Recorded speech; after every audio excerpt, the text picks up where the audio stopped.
بسم اللہ الرحمن الرحیم۔ السلام علیکم ورحمۃ اللہ۔ ایک بھائی نے سوال کیا ہے، اگر کسی بندے کو پیشاب کا مسئلہ ہو، پیشاب کے قطرے بار بار آتے ہوں، اس کے لیے کیا حکم ہے اور اس کے کپڑوں کا کیا شرعی حکم ہوگا؟ اور اگر کسی بندے کو پہلی بار یہ مسئلہ ہوا ہے کہ مثلا زندگی میں کبھی بھی نہیں ہوا، آج پہلی مرتبہ ہوا یا کل ہوا، یا کہ 2-3 دن بعد یہ مسئلہ ہوتا ہے، تو اس کے لیے کیا شرعی حکم ہے؟ وہ نماز کیسے پڑھے گا؟ اس کے کپڑے پاک جو ہیں وہ کیسے ہوں گے؟ بھائی نے بہت اچھا سوال کیا ہے، جس کو آپ کو اور مجھے جان کر بہت زیادہ انشاءاللہ عز و جل فائدہ ہوگا۔ پہلی بات تو یہ ہے کہ اگر کسی بندے کو حالت نماز میں بندہ نماز پڑھ رہا تھا تو اس کو دوران نماز پیشاب کے قطرے آ گئے، تو اس کو محسوس ہو گیا کہ مجھے پیشاب کا 1 یا 2 یا 3 قطرے آگے ہیں، اس کا وضو بھی فاسد ہو جائے گا، وضو بھی ٹوٹ جائے گا۔ جب اس کا وضو ٹوٹے گا تو صاف ظاہر ہے کہ اس بندے کی نماز بھی فاسد ہو جائے گی، نماز اس کی ٹوٹ جائے گی۔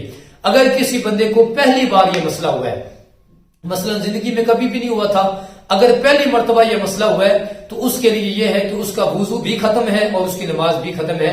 اب وہ نئے سرے سے آ کر وضو کرے گا، طہارت کرے گا، اور اس کے بعد دوبارہ جو ہے وہ نماز پڑھے گا۔ اگر کسی بندے کو 2-3 دن بعد یہ مسئلہ ہوتا ہے، مثلا 2-3 دن تک وہ ٹھیک رہا، 2-3 دنوں کے بعد پھر دوبارہ وہی مسئلہ ہو گیا، اس کے لیے بھی یہی حکم ہے جو میں پہلے بیان کر چکا ہوں کہ اس کی نماز اور جو وضو ہے وہ کامل نہیں رہیں گے۔ اس کے بعد اگر کوئی بندہ ہے اس کو مسلسل یہ مسئلہ ہے، مثلا 2-4 منٹ بعد 5 منٹ بعد اس کو پیشاب کے قطرے آتے ہیں، اس کے لیے کیا حکم شرع ہے؟ اس کے لیے حکم یہ ہے کہ اگر کسی بندے کو بار بار پیشاب کے قطرے آتے ہیں، 2-4 منٹ بعد آتے ہیں، اس کے لیے حکم یہ ہے کہ وہ بندہ شرعی معذور ہے۔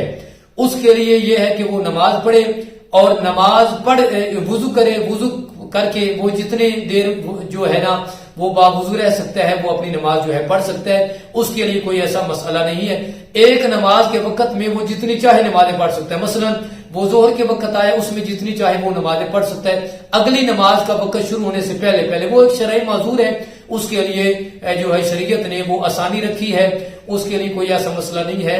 البتہ وسوسہ نہ ہو، اگر ذہن میں وسوسہ آ گیا، خیالات آ گیا، تو پھر اس کے لیے وہم کا کہتے ہیں کہ کوئی علاج بھی نہیں ہوتا۔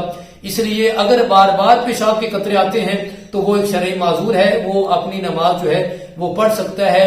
اگر کسی کو 2-3 دن بعد ہوتا ہے تو جب وہ حالت نماز میں ہوگا، اس کو محسوس ہوا کہ میرے کپڑے بھی ناپاک ہو گئے، مجھے پیشاب کے قطرے بھی آ گئے، اس کا وضو بھی جاتا رہے گا اور اس کی نماز بھی ختم ہو جائے گی۔ امید کرتا ہوں کہ آپ کو سمجھ آ گیا ہوگا۔ ملتے ہیں انشاءاللہ تعالیٰ پھر ایک نئے پیغام کے ساتھ۔ انشاءاللہ اگر کسی بھائی کا کوئی بھی سوال ہو، ڈسکرپشن میں واٹس ایپ نمبر جو ہے وہ دے دیا جائے گا، وہ واٹس ایپ کے ذریعے کوئی بھی سوال ہو وہ انشاءاللہ تعالیٰ آپ کو اس کا جواب دے دیا جائے گا۔ السلام علیکم ورحمۃ اللہ۔